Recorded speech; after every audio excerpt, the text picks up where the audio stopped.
Well, hey guys, my name's Xavier Corner. I grew up in the Kentwood area. A little bit of my testimony. Dad wasn't around probably by the time I was 2 years old. Mom was in the area, but wasn't really a dominant relationship in my life at that time. So my grandma took care of me up to the time I was in 8th grade. She was my biggest cheerleader. She was always making sure I was getting to where I needed to go. In 2012, my grandma ended up passing away from cancer, and I had to go live with my aunt and uncle. And what I thought was going to be a great experience turned out to be just even more taxing on just the mind as a whole. I moved in with them, and there were 3 alcoholics in the house, and it was just, again, like I said, it was just taxing on the mind, especially going from the traumatic experience of losing my grandma to now having to live in this new environment.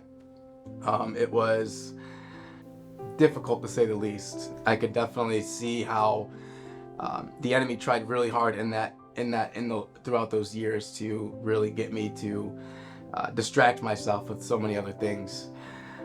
But I would say a year or two after that, that's when I started to take my faith with the Lord more seriously, and from then it was just wish I could say it was sunshine and rainbows, but it was again a lot of mountaintops and a lot of valleys, but through it all the Lord's really been continually doing a work, very patient, very long suffering towards me, even when I feel like I relate more to Jonah than I do some of the like Abraham, a father of the faith.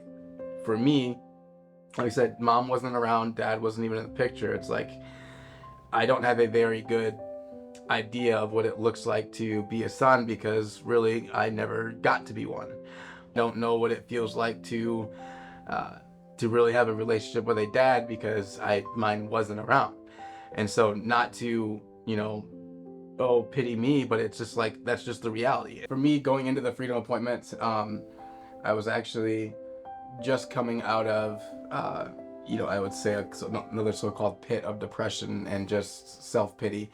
One or two things that really were either hard for me to face or was a stepping stone in the Freedom Appointment for me: anger and pride. The more vulnerable I was able to be with the volunteers about that, the more I was able to gain a better understanding of how to deal with it, but also open the door much wider for the Lord to come and do what only He can do, and bring the healing and bring the wholeness and restoration. When I got done with the Freedom Appointment, there was just a wave of peace like no other, and I just felt really light. The battle in the mind wasn't as powerful as it used to be. It was very minimal, leaving the Set Free Appointment. So it was just it was really good. It was a really good appointment.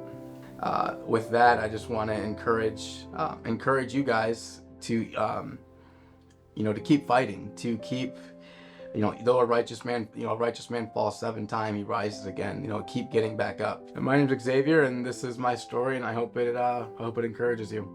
Thank you.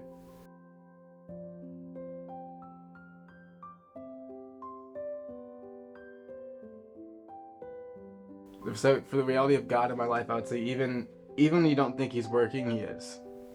To deal with anger, you have to first deal with the pain. The only power tormenting thoughts have over you is the power you give them. It's daily bread. It's not once a week or once a month. It's Bible study and prayer is vital. So fear, you can either feed it or you can kill it. I was bought with a price.